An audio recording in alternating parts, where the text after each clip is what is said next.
Ok, entonces, ¿lo tenemos? Ok, como es de costumbre, alguien que guste leer la primera parte de la lección.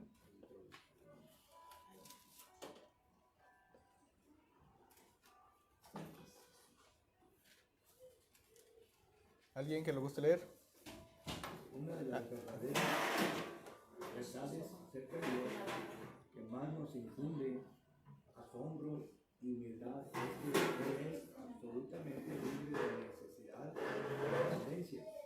Su existencia, el cumplimiento de su voluntad y su fidelidad, felicidad o beneplácito no dependen de ninguna persona o cosa fuera de sí mismo. Él es el único ser que es verdaderamente autoexistente, autosuficiente, sustentado, independiente y libre. Todos los demás seres persiguen su vida y bienaventuranza de Dios, pero todo lo que Dios necesita para existir en perfecta felicidad se encuentra en sí mismo. Dios no tiene carencia ni necesidad, no depende de nadie. Enseñar o incluso sugerir que Dios hizo al hombre porque él se sentía solo es incompleto. Es una gran contradicción a las Escrituras. Dios no creó el universo o al hombre porque tuviera alguna necesidad, sino porque Él deseó dar a conocer su abundancia de sus perfecciones, gloria y bondad. Muy bien. Entonces, ahí tenemos lo que nos leyó nuestro hermano, ¿verdad? Y nos hace, pues claramente ahí, el título, pues como vemos ahí, es Dios es autoexistente y autosuficiente. Entonces, pues vemos ahí y nos dice que una de las verdades acerca de Dios que más nos infunden asombro y humildad es que Él es autosuficiente, o sea, Él no depende de nadie, Él no necesita de nadie. Entonces vemos que Él, como decía aquí, o sea, es autosuficiente, autosustentado, independiente y libre. Entonces, pues básicamente, en resumidas cuentas, pues básicamente el Señor no nos necesita a nosotros. En la antigüedad, algunos dioses se entendía que ellos necesitaban de adoración para poder subsistir. Y hay diferentes tipos ahora sí que de dioses, por así decir, en los cuales pues carecían de una deidad, o sea, carecían de atributos como los que tiene Dios, o sea, entonces por eso mucho la Biblia hace referencia a los demás dioses, o sea, los dioses que el mismo hombre se ha construido a través de los años. Entonces vemos que Dios no tiene carencia ni necesidad y no depende de nadie. O sea, Él no depende de nadie. Entonces vamos a entrar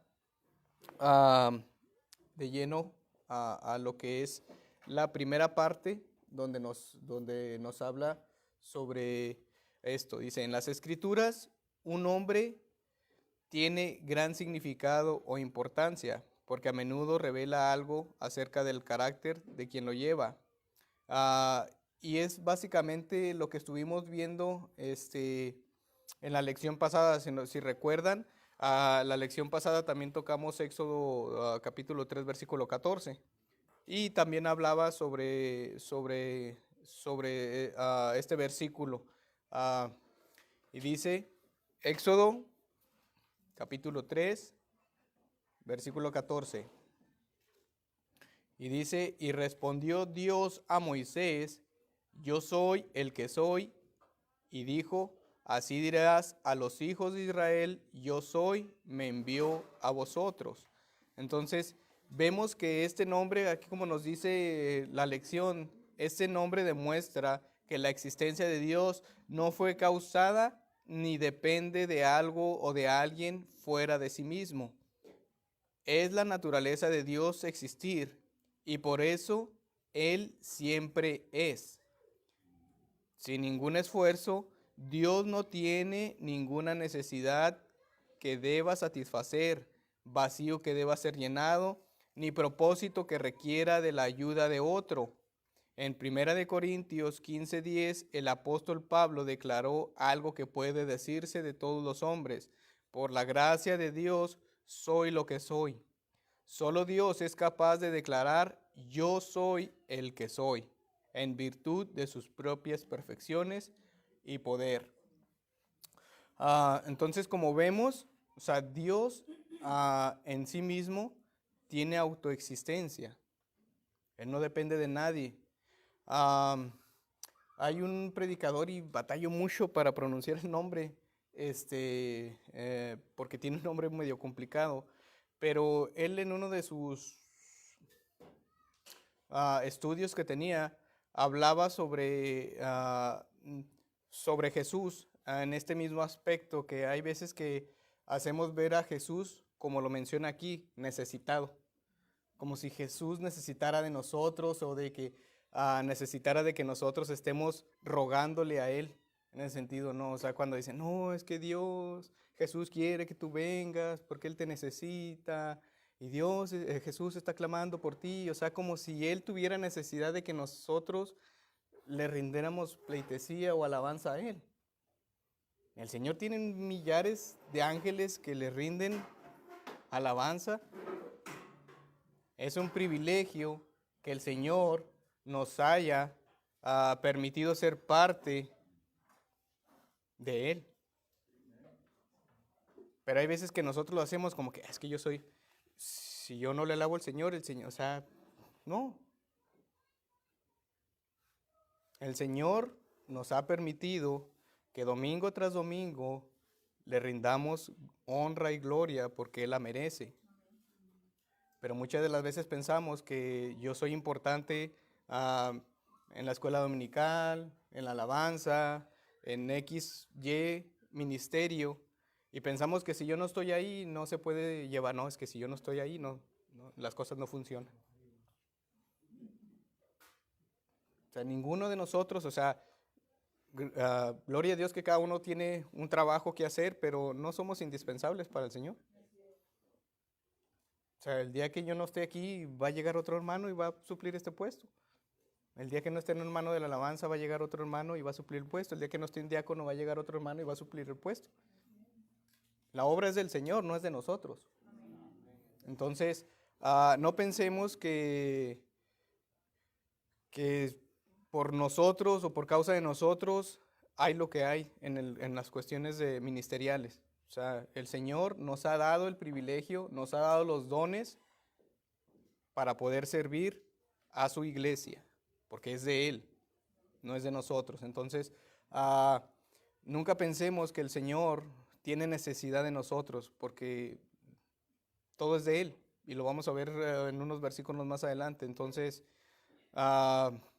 sintámonos privilegiados por este regalo que el Señor nos ha permitido de ser parte de su iglesia, de ser parte de Él, porque hasta la misma escritura dice que los ángeles se asombran de estos acontecimientos. Entonces, vamos a entrar a lo que es al punto número 2, sobre el mismo tema. Recordemos, Dios es autoexistente y autosuficiente.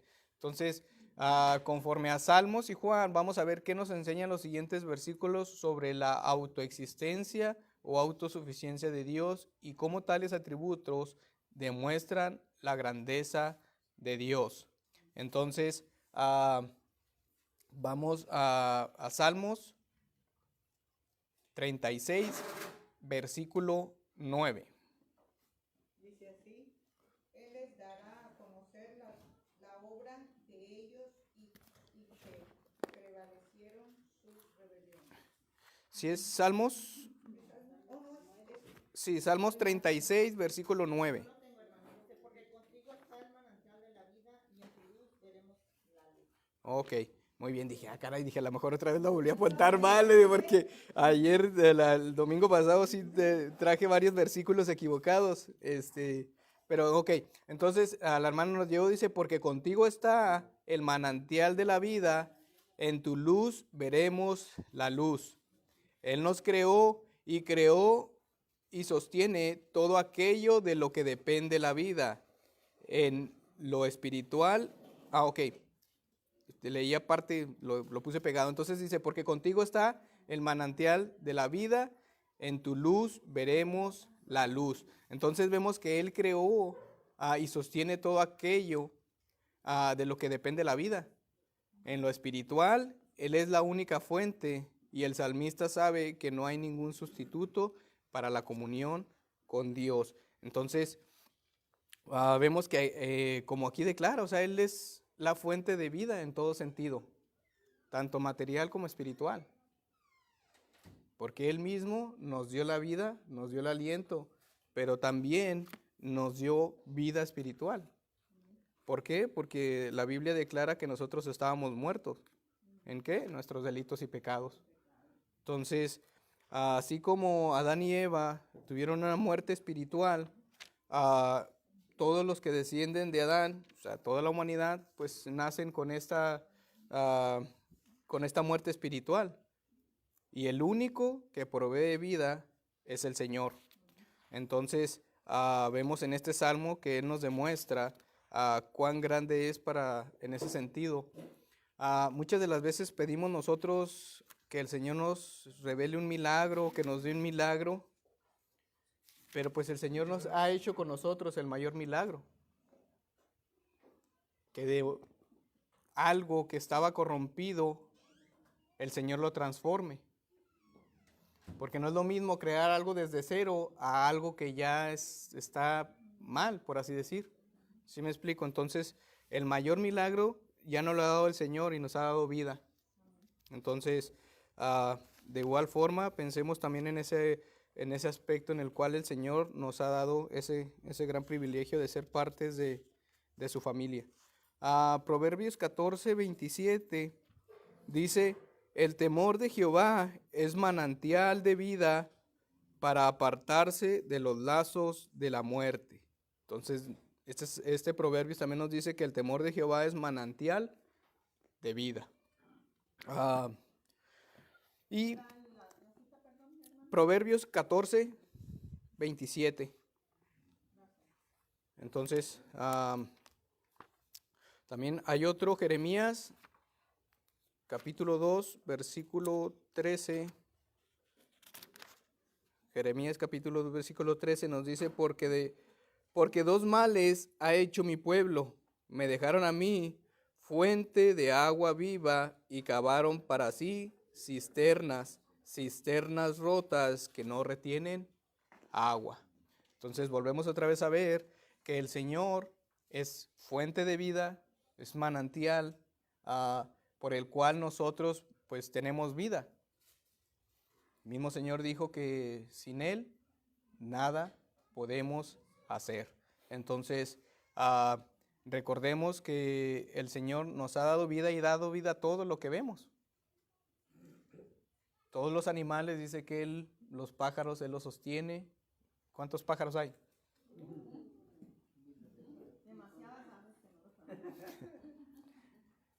Creo que había escuchado por ahí, pero no recuerdo si eran especies de insecto o de un solo insecto. La cuestión es de que en el Amazonas había leído que había como 20,000 o 20 millones de insectos de variedad que ni siquiera se han podido estudiar, porque es una cantidad demasiado exagerada de variedad de insectos, de especies, esa es la palabra. Entonces, si hay una enorme cantidad de variedad de insectos, o sea, y todos ellos, dice el Señor que Él tiene cuidado o sea, Él los sostiene. Él les da de comer a las aves, Él las sostiene. Dígame, hermano. Estaba oyendo un dato, no sé si es cierto, pero dice que nuestro cuerpo tiene más habitantes que podría tener la Tierra. O sea, tenemos tantas, como bacterias buenas que te ayudan. Podemos decirle organismos, tenemos Organismos, bacterias buenas que te ayudan a defensa, ¿verdad? De las enfermedades, otras son malas. Pero yo digo, wow, entonces, mundo tras mundo y Dios tiene el control. O sea, qué inmensidad y qué clase de Dios, ¿verdad? Así es. O sea, el Señor, por eso les digo, o sea, debería de asombrarnos con cuál precisión el Señor ha creado todo. O sea, como les digo, o sea, el universo, nuestro cuerpo, el planeta, cómo está organizado todo. O sea, por ejemplo, las abejas, si se llegaran a extinguir las abejas, se pierden los cultivos. O sea, hay una hambruna y por eso ahorita están cuidando lo que son las abejas. Igual, a veces que tenemos mucho miedo de las arañas, pero las arañas mantienen también bajo control todos los insectos. O sea, si no existieran las arañas, ya nos hubieran dominado los insectos en ese sentido, porque son los que mantienen bajo control o bajo raya y así sucesivamente. O sea, hay un equilibrio que el Señor ha dado en todo el mundo, pero lastimosamente pues el hombre se ha encargado de eliminarlo, de extinguir muchas de esas variedades. ¿Por qué? Pues por la sobrepoblación, por su avaricia en conseguir minerales, todos los recursos y todo esto, pues han traído a que se consuma mucho del hábitat de estas especies y lamentablemente pues mucha variedad de mucho de ese equilibrio pues se ha perdido. Entonces todo se debe a lo que veíamos aquí, o sea, la misma corrupción que cargamos, que carga a la gente, pues trae estos males. Vamos a entrar a lo que es Juan capítulo 5, versículo 26. Porque como el Padre, Sí. porque como el Padre tiene vida en sí mismo, así también ha dado al Hijo el tener vida en sí mismo. Muy bien. Entonces vemos aquí, como lo que nos dio la hermana, dice, porque como el Padre tiene vida en sí mismo, así también ha dado al Hijo el tener vida en sí mismo. Y es una declaración pues bastante profunda. O sea, de aquí se podía partir a una lección bastante extensa en ese sentido.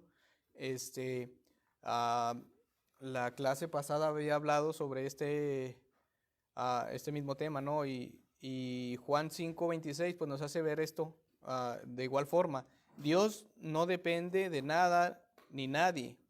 Él tiene vida en sí mismo, algo de lo cual nosotros carecemos, porque nosotros no tenemos vida en nosotros mismos.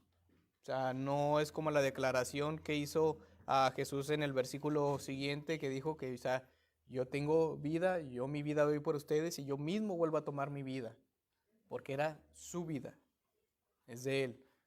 Nuestra vida no depende de nosotros, depende del Señor. El día que el Señor quiera o en su soberanía, como Él tiene ese plan, el Señor nos manda a llamar mañana, pasado mañana, en 2 años, ninguno de nosotros lo sabe. Y así como la vida de Pablo, que no le pertenecía a él, le pertenecía al Señor, igual que la de todos nosotros, sin temor a decir, o sea, Pablo murió 1 o 2 veces. Cuando dice que fue apedreado, dice que quedó ahí, dice que fueron por él, o sea, lo más seguro es que, o sea, falleció, pero el Señor en su soberanía, o sea, tenía un plan para él. ¿Sí me explico? Y lo mismo pasó con la persona que estaba con Pablo, que estaba en la ventana, dice que toda la noche estuvo Pablo predicando y le ganó el sueño, cayó y dijeron, no, se murió, y ya llegó Pablo y lo levantó.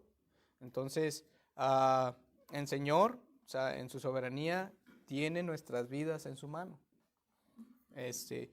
Ahora, regresando al tema, o sea, vemos que Dios no depende de nada, o sea, Él tiene vida en sí mismo y esto representa esto mismo, Él es autoexistente, autosuficiente y esa es una doctrina que se llama la seidad de Dios. La vez pasada también toqué esta misma palabra y ahorita más adelante vamos a ver a entrar de qué significa esta palabra. Entonces, vemos que refiriéndonos a Juan 5, regresando a este versículo, y la adelanté. Bueno, dice, cuando más adelante dice que ha dado al Hijo el tener vida en sí mismo, no debemos suponer que lo que haya otorgado a su Hijo, de la misma forma que se concede dones a los hombres como a los profetas y a los apóstoles, más bien significa que en sus consejos eternos con respecto a la redención del hombre, ha honrado a la segunda persona de la Trinidad, su Hijo amado, para que sea el dispensador y el dador de su vida para toda la humanidad. Dios nos ha dado vida eterna y esta vida está en su Hijo. Y eso lo leemos en 1 de Juan, capítulo 5, versículo 11. Entonces, tanto aquí como el siguiente versículo debemos recordar que dar no implica inferioridad alguna del Hijo con respecto al Padre en lo que concierne a su esencia divina. Las cosas dadas al Hijo se nombraron, delegaron y depositaron solamente en Él, se depositaron en Él.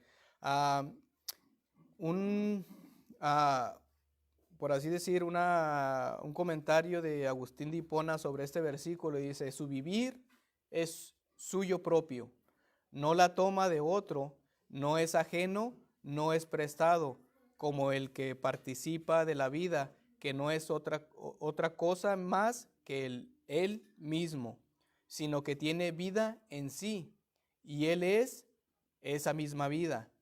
¿Qué es tu alma? ¿No la tienes muerta? Oye al Padre por medio del Hijo, levántate para que recibas vida en Él, la cual no tienes en ti. El Padre es, por lo tanto, quien te vivifica, el Hijo también te vivifica, porque tiene vida en sí mismo, y esta es la primera resurrección. Entonces, aquí vemos que Jesús tiene vida en sí mismo, y Él es el que nos da vida también. Él fue el que nos liberó de esa esclavitud de pecado en la cual vivíamos antes. Viene una nota allá abajo de nuestro libro y dice, la vida o existencia de Dios no es derivada de alguien o algo fuera de sí mismo. Él es vida. Existir es su naturaleza misma. La existencia de todo lo demás, ya sea visible o invisible, animado o inanimado, depende de Él. Solo Dios es verdaderamente libre de necesidad o de dependencia. Entonces, vemos que Él mismo, en Él mismo, tiene vida. ¿Cómo es eso? No sé. Mi mente no entiende cómo Él existe. No, o sea, y pudiera ahorita sacar conclusiones, pero van a ser todas cerradas, lo más seguro.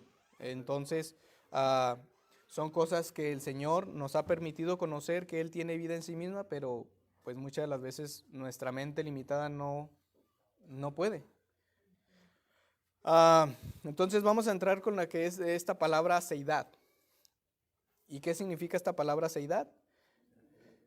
La principal diferencia entre Dios y todos los otros seres está en el hecho de que las escrituras son derivadas, condicionadas y dependientes.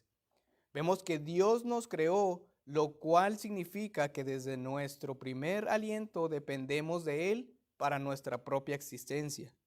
Lo que Dios crea también lo sostiene y lo preserva. Así que somos dependientes de Él para continuar existiendo tanto como lo fuimos para comenzar a existir. Esta es la diferencia suprema entre Dios y nosotros. Dios no tiene esa dependencia de nada ni de nadie fuera de sí mismo. Nosotros desde el primer momento, desde la concepción misma, dependemos de Él.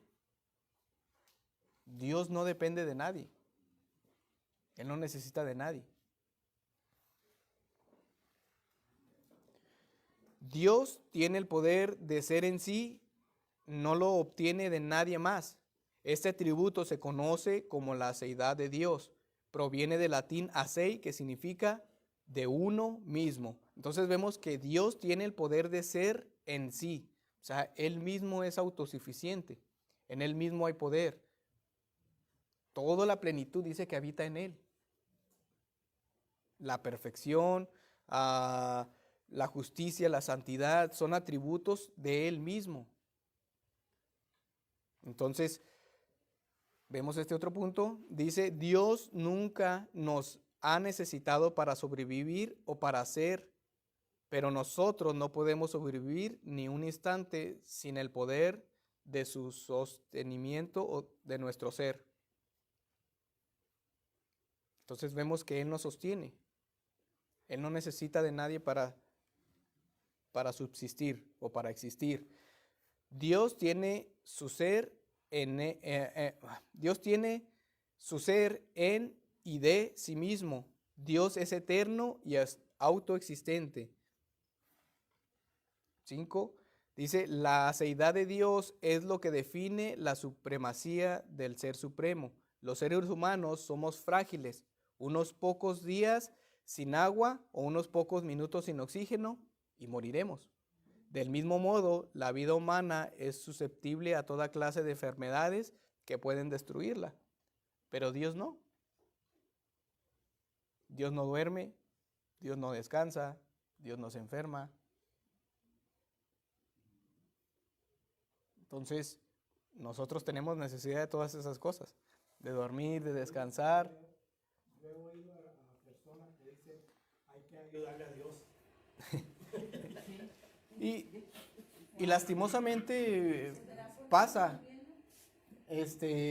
Pasa porque muchas de las veces no creemos que todo lo que el Señor o todo lo que concierne al Señor es perfecto. Todo lo que el Señor toca es perfecto y lo que Él ha creado. Él creó esta palabra. Él creó este libro.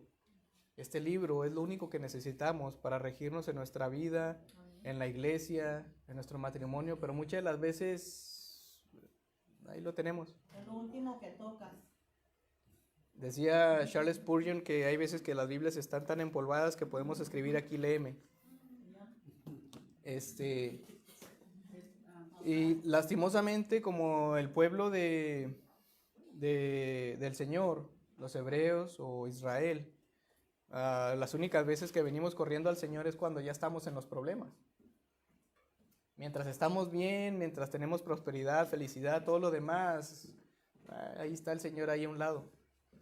Pero el día que tenemos un problema con nuestros hijos, un problema personal, una dificultad, al primero que vamos es al Señor. Pero hasta que el problema ya es grande. Y lo mismo pasa con la iglesia.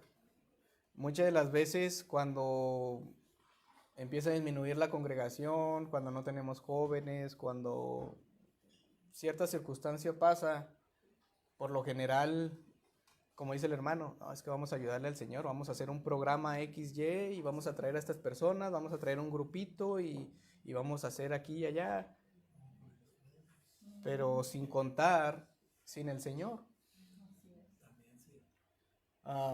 Hasta para las cosas que nosotros pensamos que damos por hecho, como evangelizar, muchas de las veces corremos sin pensar, vamos a evangelizar, vamos a hacer una campaña y vamos a ir a los Walmart y vamos a ir acá y allá, cuando primero deberíamos orar, si es la voluntad del Señor. Y se oye feo, o sea, ¿cómo que el Señor no va a querer que evangelicemos? ¿Cómo dice Pablo que el Espíritu lo detuvo?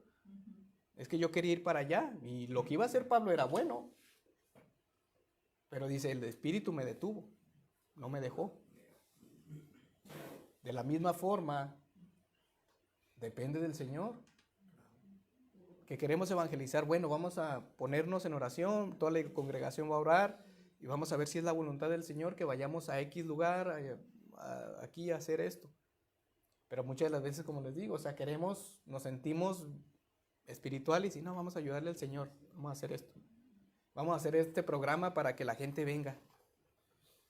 Cuando dice la palabra que el Señor añadía los que debían de ser. ¿Quién nos añadía? El Señor. Pero a veces que queremos hacer las cosas por nuestros propios medios, por nuestro propio esfuerzo, cuando lo que debemos hacer es unirnos como iglesia, orar al Señor para que Él nos revele su voluntad. Hay veces que queremos tener una iglesia inmensa, pero pues hay veces que el Señor quiere una iglesia grande y a lo mejor para que de ahí salgan 2 congregaciones y llevar más bendición a otra parte. Pero a veces que queremos tener megas iglesias y mucha gente, cuando debería de preocuparnos por tener calidad en vez de cantidad. Pero regresando a eso, o sea, sí, muchas de las veces, y yo sé que muchas de las cosas son bien intencionadas, porque queremos lo mejor para nuestros hermanos, pero o sea, también necesitamos ver que el Señor nos ha revelado a nosotros o qué es lo que quiere el Señor para su iglesia. Entonces, vemos que el Señor, pues como lo vemos, es autosuficiente, es autoexistente, eso significa seidad, no necesita de nadie. Él mismo, por Él mismo tiene vida. Y aquí en el 6 dice, Dios no depende de nada para ser. Dios tiene el poder de ser en sí mismo, lo cual es algo que carecemos los humanos. Entonces vemos que deseamos tener ese poder para seguir viviendo por siempre, pero no lo tenemos. Somos seres dependientes de Dios y solo Dios posee aceidad. Solo en Él, solo Él mismo posee la autosuficiencia. En Él sí mismo está el poder. En Él mismo, Él solo existe. O sea, Él pudiera otra vez eliminar todo lo que podemos ver. Puede eliminar la tierra, el universo, crear otra y crear seres perfectos. Pero en su misericordia nos ha dejado. Y nos ha dejado ser parte de su iglesia. Porque si nosotros dependiéramos, es como cuando tenemos, no sé, no sé, compramos algún aparato y si el aparato no hace lo que nosotros queremos que hace, ¿qué hacemos? Lo desechamos, lo tiramos. El Señor nos ha creado para honrarle y glorificarle. Ese es nuestro propósito, pero no lo hemos hecho. Y sin embargo, el Señor nos ha rescatado de ese lugar. Dice que Él puso las buenas obras para que andemos en ellas. Nos dio vida espiritual y todavía así no le damos honra y gloria y aún así el Señor nos sigue amando. Entonces, démosle gracias al Señor porque Él es paciente para con sus hijos. Dígame, hermano. Cuando habla de Dios, que no duerme, que no se cansa, en nuestra mente finita, como decimos, podemos entender como el sol, ¿verdad? Una luz permanente que no se apaga ni nada. Y con ser así tiene su final, más Dios no, ¿verdad? Uh-huh. Y cuando hablas de que puede destruir y hacer, podríamos pensar como un alfarero. Cuando a un alfarero no le queda bien una cazuela, la destruye. Sin embargo, Dios no lo ha hecho, ¿verdad? Sí, de cierta forma podemos hacer algunas ilustraciones, pero aún así las ilustraciones que podemos hacer, o sea, se quedan sumamente cortas a lo que puede ser. O sea, lo podemos hacer como una representación a lo mejor para darnos una idea, entendiendo eso, pero, o sea, el Señor va más allá de lo que podamos nosotros poder ponerle por representación. En ese sentido, o sea, el amor que tiene el Señor para con nosotros, o sea, es algo que no se puede explicar, porque nosotros lastimosamente amamos conforme a emociones o lo que me pueda dar X o Y persona, pero el Señor no. ¿Qué le pudimos nosotros ofrecer al Señor? Estábamos enemistados con el Señor, éramos enemigos de Él y sin embargo así Él nos amó. Entonces, escapa de nuestra comprensión la mayoría, si no es que todos los atributos, porque una vez escuché anteriormente allá no de esas se hacían cada cierto domingo se hacía un Sin Sunday, que eran cantos y todo esto, y hay veces que a mí, siendo sincero, me estresaba un poco. No porque tuviera que poner, o mi esposa y yo, o más bien mi esposa, los cantos y todo esto, sino porque a veces cantaban algunos cantos que lastimosamente no son, o sea, no podría decir que no son bíblicos, pero, o sea, son irreales, en cierto modo. Y me quedó muy grabado uno que decía que esta persona cantaba que ella tenía amor infinito por el Señor y casi por lo general los cantos que cantamos son muy humanistas. ¿En qué sentido? En que yo hago lo que yo hago. Si yo levanto mis manos, si yo, y yo tengo amor por el Señor y yo. Cuando en los salmos vemos lo que el Señor hace por nosotros, si nos vemos en los salmos, los cantos del salmo, ese es el Señor. El Señor lo que hace por mí, el Señor. Pero en la mayoría de los cantos, o sea, es la persona el centro. Bueno, y esta persona cantaba que tenía un amor eterno por el Señor. Y decía yo, ¿realmente tenemos un amor eterno por el Señor? O sea, ¿realmente se han preguntado si realmente amamos al Señor como Él nos ama? O sea, queda una brecha tan enorme el amor del Señor, que a veces digo, o sea, hay veces que no analizamos bien, o sea, lo que cantamos. Sí, amamos al Señor y por lo general lo amamos más el domingo cuando estamos aquí alabando y glorificando, pero entre semana, ¿cómo estamos? ¿Sí me explico? Entonces, o sea, si realmente amáramos al Señor, las iglesias realmente serían lo que deberían de ser. ¿Sí me explico? O sea, realmente tuviéramos un amor por la palabra del Señor, realmente estuviéramos ayudando al prójimo, realmente amaríamos a nuestra congregación. Pero lastimosamente estamos como los cantos, o sea, soy yo y lo que yo hago.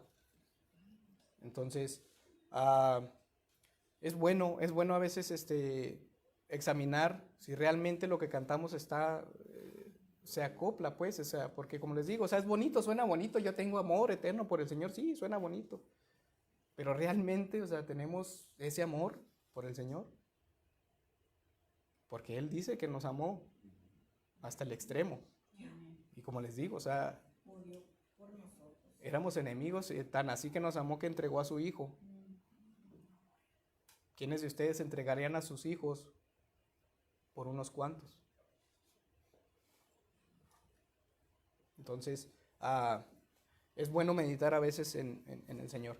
Entonces, regresando a la autosuficiencia y a esto, que Dios es eterno, es autosuficiente y autoexistente, o sea, vemos que en Él mismo habita esto, o sea, Él mismo, ya vimos que la seidad es esto, o sea, que Él es autosuficiente y autosustentable, no depende de nadie, no depende de las circunstancias, no depende de nada, en Él mismo habita la vida.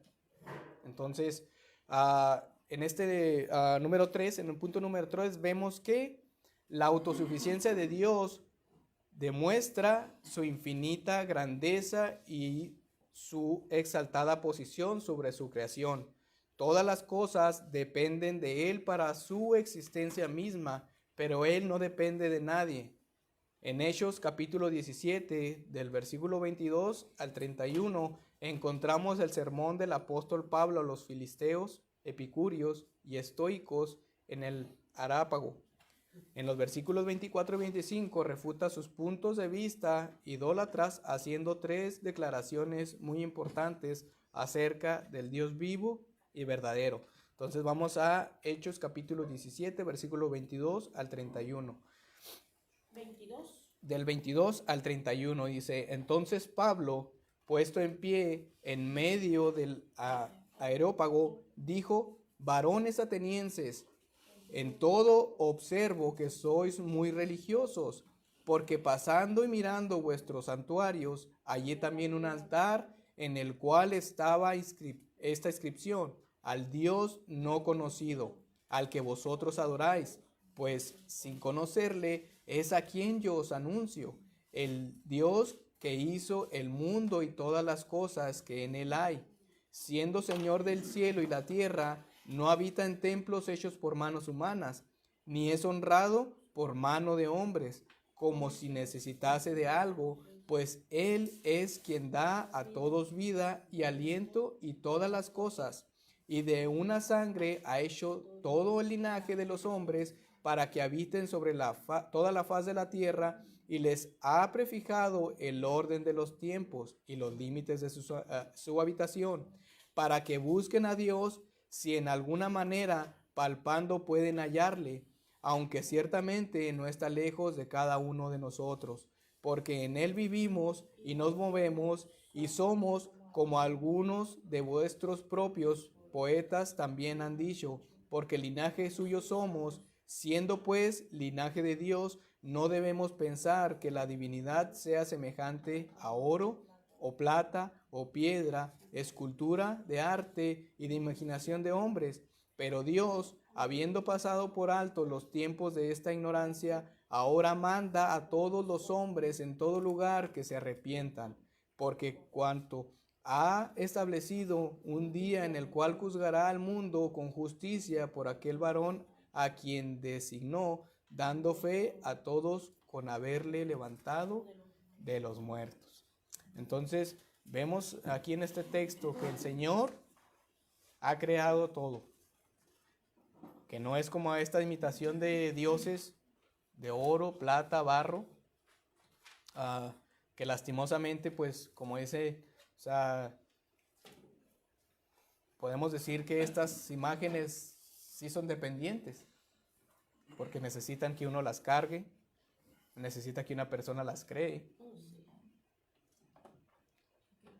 ¿Y qué es lo que dice el Señor? Que Él manda. O sea, Él exige que todos lleguen a ese arrepentimiento. Entonces, porque dice que llegará el día en el cual juzgará al mundo con justicia. Y ese día va a ser un día en el cual, pues, todas aquellas personas que no confiaron en la obra del Señor, que no pusieron o depositaron su fe, o sea, van a ser juzgadas. Y pues va a ser un día bastante tremendo. Entonces, pasando a ese punto, dice, ¿qué nos enseñan estas declaraciones acerca de la autosuficiencia de Dios y su relación con su creación? Y vemos que Dios no habita en templos hechos por manos humanas. Y aquí tenemos este versículo 24 que nos habla de eso. El Dios que hizo el mundo y todas las cosas que en él hay, siendo Señor del cielo y de la tierra, no habita en templos hechos por manos humanas. Más bien es el primer punto, que Dios que hizo el mundo y todas las cosas que en él hay, siendo Señor del cielo y la tierra. Entonces, ¿qué nos enseña este versículo 24? Dios no habita en templos hechos por manos humanas. ¿Qué entienden por ese versículo? ¿Cuál versículo dijo? ¿El 24? 24. Por mi parte, que Él es tan grande que no cabería en el templo que nosotros construyéramos, aunque lo construyéramos, creo que Él es tan inmenso y tan grande, no sería el lugar apropiado para Él, porque Él es demasiado. Porque esto se destruye. Y esto no va a durar mucho. Creó el universo. ¿No? Yo pienso que el Señor no está aquí en este templo, el Señor lo traemos nosotros aquí desde que llegamos. Y a veces hay mucha gente que dice, ya el Señor ya estaba ahí cuando yo llegué. No, el Señor viene contigo porque tú traes al Espíritu Santo. So que el Señor no es el templo, el Señor este es un building. Sin la gente que sirve al Señor, este templo no es nada. Viene pasando como cualquier otro building. So pienso yo que el Señor habita en nosotros. Nosotros somos el templo de Él. Recordemos que ya vimos lo que es la Trinidad del Señor. Sabemos que Dios es una esencia, son tres personas con personalidades diferentes, y por así decir, o sea, cada quien desempeña un papel diferente. O sea, entendemos que tanto Dios como el Espíritu Santo, Jesucristo, son personas omniscientes y omnipresentes. O sea, Dios llena todo el universo. Donde pensemos que el Señor no está, ahí está, observándonos, viendo lo que hacemos. En ese sentido, ¿no? Primero de Reyes, capítulo 8, versículo 27. Dice, pero ¿es verdad que Dios mora sobre la tierra? He aquí que los cielos de los cielos, no te pueden contener, cuanto menos esta casa que yo he edificado. Por eso yo he puesto aquí, la grandeza de Dios es más grande que cualquier templo.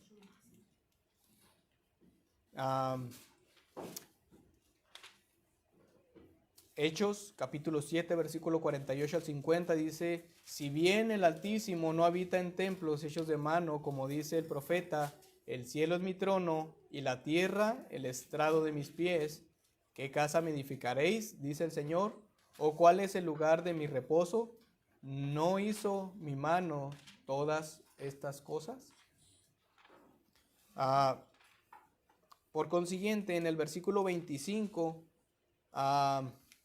es más, bueno, vamos a seguir con este versículo 24 porque tengo aquí unos comentarios. Dice, como creador y Señor independiente y absoluto del mundo, que es demasiado excelso para necesitar algo como una morada en templos.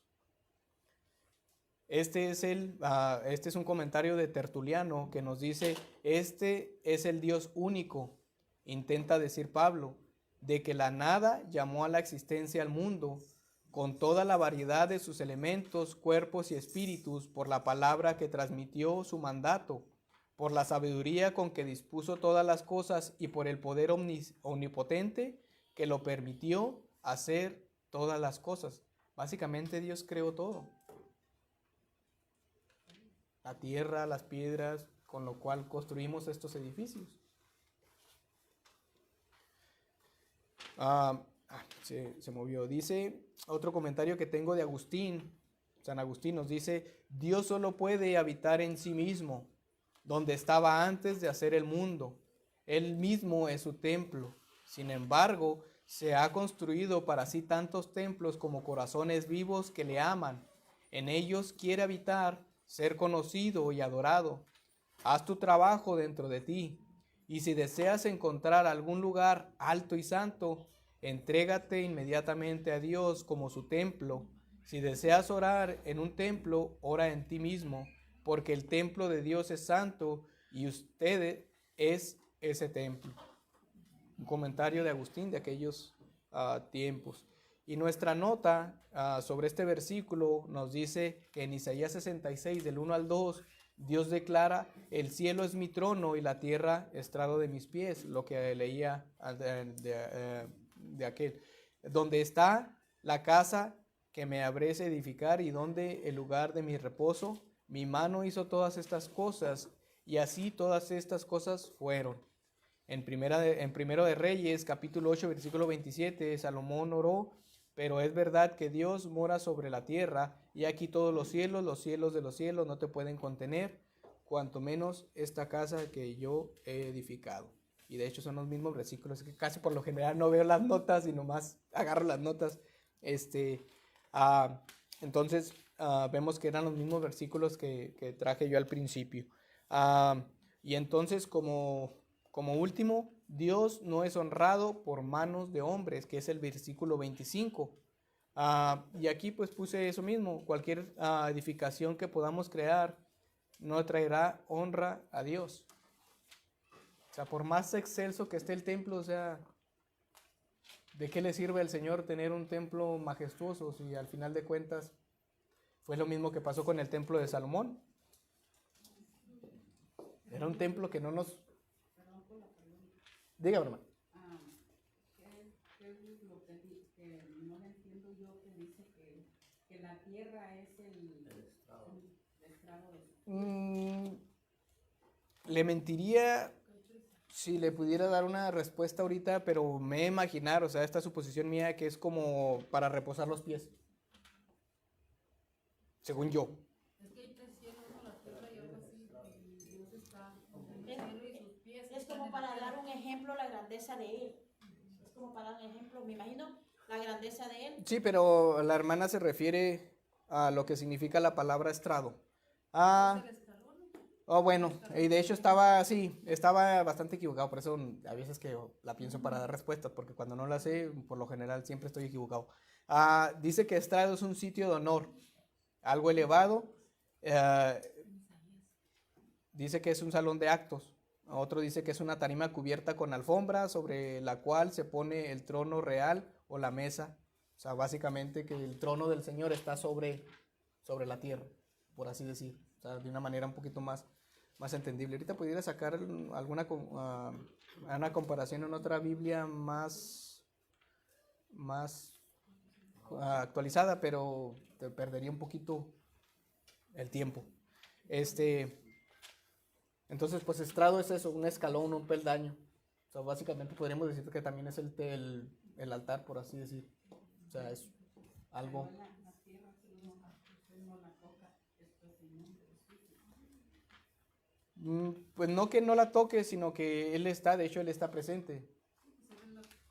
O sea, aunque lastimosamente esté llena de corrupción, o sea, por amor a sus criaturas, o sea, el Señor está aquí con cada uno de nosotros. ¿Sí me explico?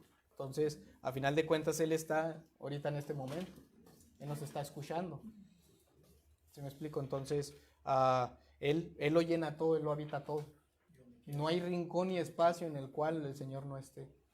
Pues en una parte de la Biblia yo leí donde dice que él cuando venga, él va a venir así, porque él no puede tocar la tierra. Sí, es bueno, algunas han hecho esa representación de que cuando sea la segunda venida del Señor, bueno, de hecho la Biblia dice que va a ser en las nubes, o sea, pero no es porque no quiera tocar o sino que, o sea, representa que, de hecho dice que todos le verán, o sea, todo el mundo lo va a ver, pero no es porque no quiera, porque sea inmundo, porque no pueda tocar, o sea, simplemente la Biblia declara que Él va a venir de las nubes y, o sea, todos le vamos a ver.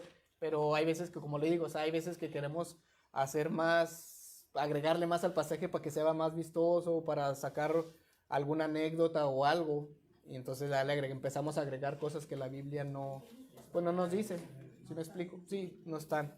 Entonces, regresando al versículo 25, vemos que el 24 nos decía que Dios no habita en templos hechos por manos humanas, y vemos que Dios no es honrado por manos de hombres, o sea, porque básicamente, o sea, tanto a los hombres como a las construcciones el Señor las creó, o sea, el material con el que están ellas el Señor las creó. Y vemos que en el 25b, en la otra parte, dice que Dios no tiene necesidad de nada. Y volvemos a lo mismo. Entonces vemos que aquí que Dios es autosuficiente y no necesita de nada de lo que el hombre pueda proporcionarle. El Señor, como les digo, o sea, tiene una huestes de ángeles, millares de ángeles adorándole. Entonces, Dios sigue sosteniendo la vida que ha creado y ha dado a sus criaturas humanas. Resulta absurdo, por lo tanto, suponer que quien sostiene la vida haya de necesitar el mismo ser sustentado, que siendo quien provee nuestras necesidades, haya de necesitar él mismo nuestro sostén. Cualquier intento de domar o domesticar a Dios, de reducirlo al nivel de una mascota que dependa de nosotros para su protección y subsistencia, es una ridícula inversión de los papeles. Nosotros dependemos de Dios, Él no depende de nosotros. Muchas de las veces, y en varias iglesias, tienen un sentido de Dios que parece más a Santo Claus o al tío ese bonachón que teníamos, que cuando venía nos regalaba cosas o nos llevaba a la tienda y nos compraba dulces y todas esas cuestiones. Hay veces que las iglesias han reducido tanto la gloria del Señor, que es como les digo, que es como si fuera un cajero automático. El Señor te va a bendecir, el Señor te va a dar, si es como si fuera un banco, si tú le inviertes al reino del Señor, el Señor te va a multiplicar y o sea... Lo que pasa es que somos como niños, ¿verdad? Los niños todos nos piden a papá y a mamá. Creen que nosotros podemos solucionar todo. Y nosotros también así le pedimos a Dios, que es papá grande. Sí, Sí, de cierta forma. Entonces, por eso es bueno estas lecciones, porque estamos conociendo el carácter del Señor. Entonces, vemos que Dios no necesita oxígeno, ni dormir, ni comer. Esta autosuficiencia debería humillarnos, recordándonos que no somos Dios, pero también debería darnos esperanza, porque tenemos un Dios que vela por nosotros las 24 horas. Los ídolos necesitan los servicios que pueden prestar las manos humanas. Hay en efecto talleres que se encuentran en las ciudades de India y de China, cuyos letreros llevan la inscripción: aquí se reparan los dioses antiguos y se hacen otros nuevos. Entonces, nuestro Dios no tiene esa necesidad. Y para terminar, para concluir el estudio de la autosuficiencia y la autoexistencia y la suficiencia de Dios, consideramos Salmos 50 del 8 al 15. No te reprenderé por tus sacrificios ni por tus holocaustos que están continuamente delante de mí. No tomaré de tu casa becerros ni machos cabríos de los apriscos, porque mía es toda bestia del bosque y los millares de animales de los collados. Conozco a todas las aves de los montes y todo lo que se mueve en los campos me pertenece. Si yo tuviera hambre, no te lo pediría a ti, porque mío es el mundo y su plenitud. ¿He de comer yo carne de toros o de beber sangre de machos cabríos? Sacrifica a Dios alabanza y paga tus votos al Altísimo, e invócame en el día de tu angustia. Te libraré y tú me honrarás. Entonces, ¿qué vemos? Que todo le pertenece a Dios. Dios no necesita de nosotros en lo absoluto y nos dice que nuestra vida debe de ser un sacrificio vivo a Él. Y eso lo tenemos en Romanos 12, capítulo 1,